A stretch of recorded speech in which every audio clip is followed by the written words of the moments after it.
Welcome back to the Soul Lovin' channel, guys. Thank you so much for watching the videos. Hope you enjoy them. I enjoy making them for you. Let's get started.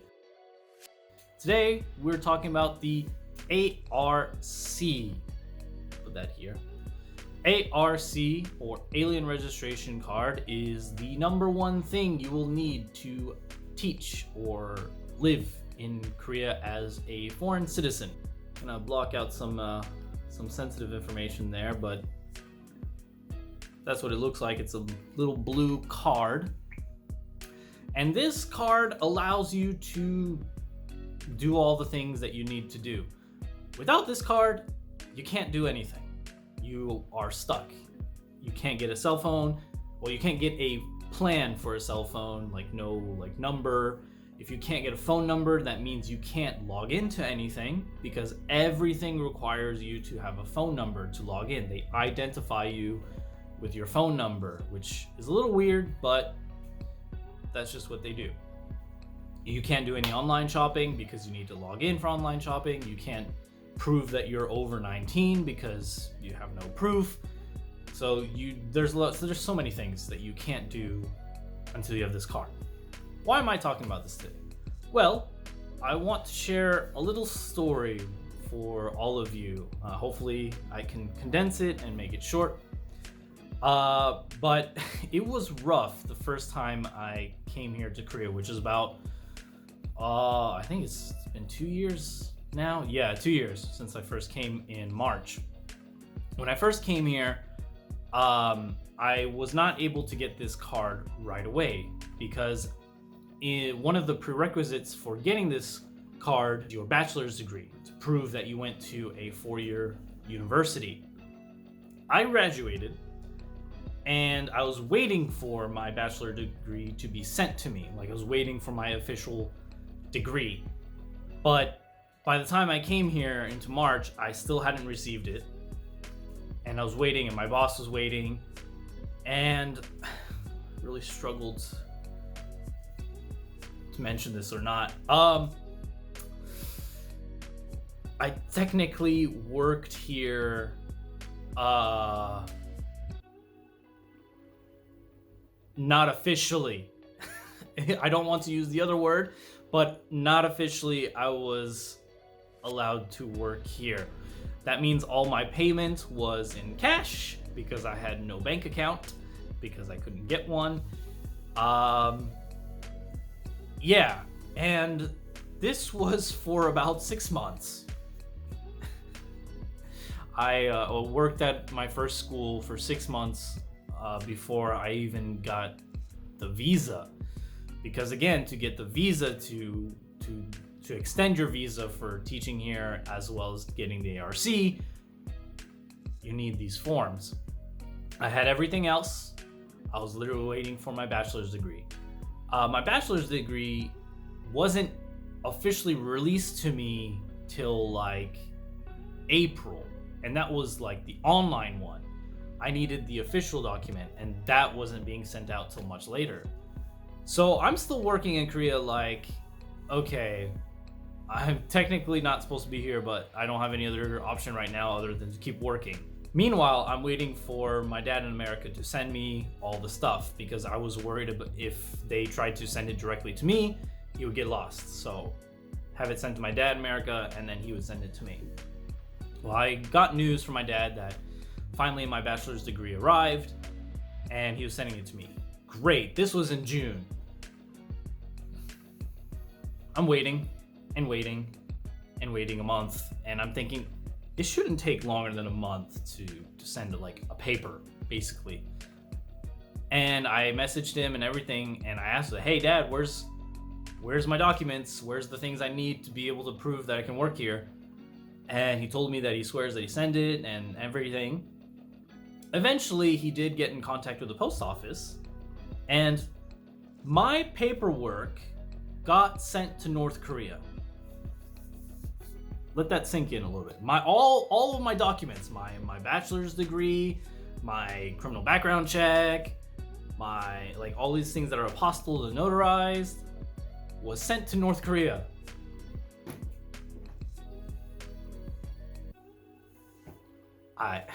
I wish I could make this up. It's not. Oh my god.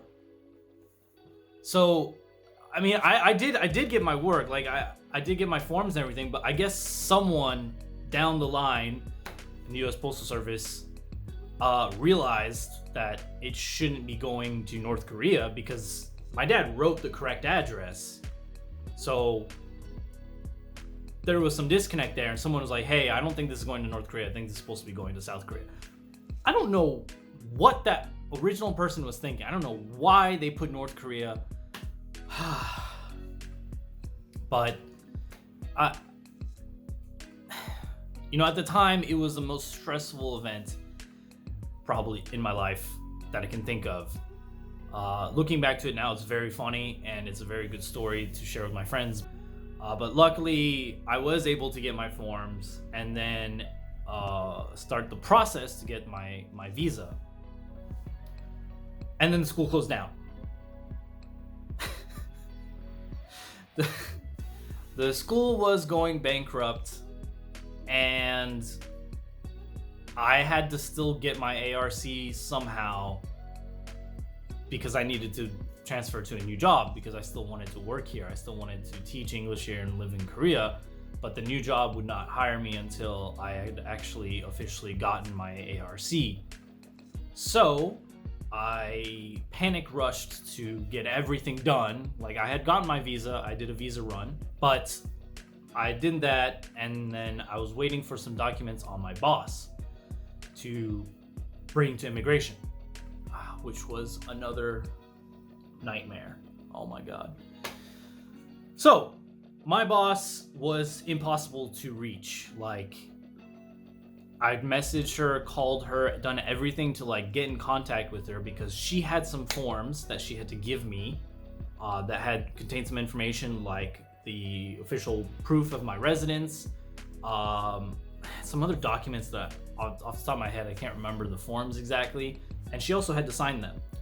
So I needed to get those forms and then submit all of these documents to immigration to finally get my ARC. Well, eventually I did finally reach out to her, or she got back to me.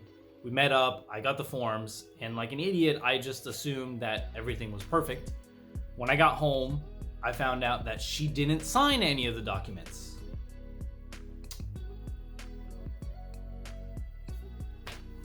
What's the point? Why? How am I supposed to go to immigration if you don't sign the document? Okay, so I had to message and call her again, saying, hey, you didn't sign. I need you to sign these. Like, otherwise I can't use these. And that took a while again. The deadline for submitting all my paperwork and getting the ARC was coming close because my other job was expecting me to get this stuff done. And finally, she reaches back to me and messaged me, hey, I'll bring over the form, or I'll come over to your house and sign the paperwork. And I was like, great, perfect, that works out. Next day, I'm going out, hanging out, waiting for her to come back or come visit me at my home. She messaged me saying, hey, I left a note with the lady at the restaurant saying, and she will sign it for you.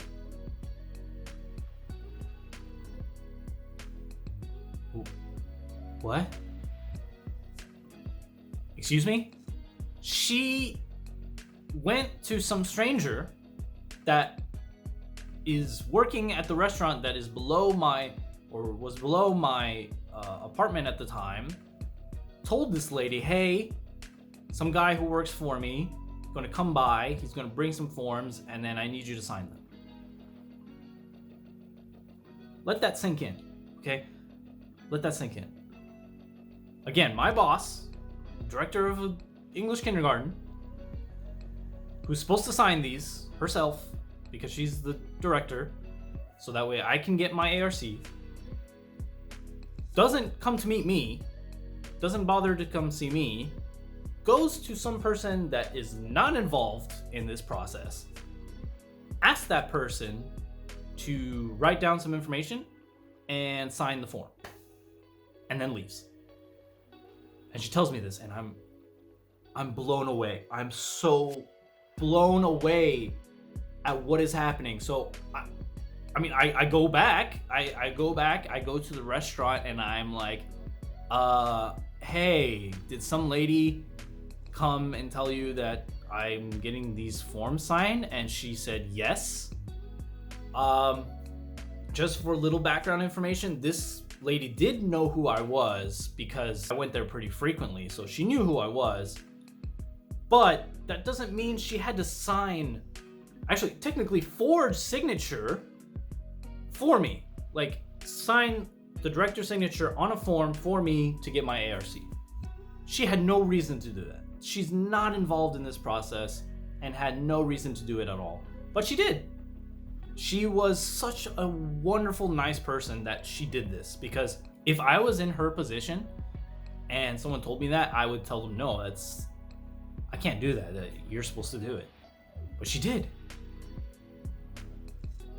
My head exploded that day. I could not fathom what my director was thinking, why she did this, why she involved a random person who's technically not related to me or her, and that this nice, very, very nice person signed it anyways. And because of that, I was able to go to immigration and turn in the paperwork. Story doesn't stop there, guys. Here's my last little stressful event before I could get the card. I went to immigration, turned in all the forms. The lady at the desk looks at me and says, "You wrote your address wrong." No, I know my address. Like, I wrote it correctly on the form. And she points to the official form, like the form that the school owns that proves my address. And she said, "Look, no, you wrote room 402, but on here it says 401. And I'm just sitting there thinking, well, that's weird, because my room is 402. I've been living in 402 for half a year. So why is it 401 on there? And so I asked her, like, well, does it matter if it's like off by one room or something? And she said, well, if it's a different room, then you need to go back and get a different form, like the official form for your room, even if the address is correct. And in my head, I was freaking out. I was like, oh God, no, please, no. Like the Steve Carell meme, like, oh God, no, no, I couldn't go back and get an address form that may or may not exist, because to my knowledge, that's the only form. I have been living in room 402, but on the form, it was written 401. So what did I do? You know what, ma'am? You're right. I'm wrong. I live in 401. It was my mistake. I wrote it incorrectly on the form. Let me go ahead and change that. There was no way I was going to redo all of these steps just because someone wrote the incorrect number on a form for a building that was already used before I even got there. Why? Why was this so stressful to get this card? I don't think anybody I've ever talked to has had such a stressful process in getting this card. And if I didn't need the card, I probably wouldn't have done it. I don't think I would have gone through this much pain and suffering. But unfortunately, you really, really, really do need this card. Like, it is the most important thing. Thankfully, the lady didn't really think anything about it. She just thought I was being dumb and mistakenly wrote the number, and everything was solved. I had finally gotten my card. I hope you guys enjoyed this story of my pain and suffering, and look onto it with the knowledge of, don't do what I did. Make sure, for the love of God, make sure you have all the paperwork before coming here. Okay? Make sure everything is valid, and it's impossible to know whether the school you're going to is going to close or not due to lack of funds. But that ARC card, that process, do it immediately. Do not wait on it, because your initial visa that you get before coming here allows you to stay here for 6 months, basically, before you get the ARC. Don't wait that long. just do it.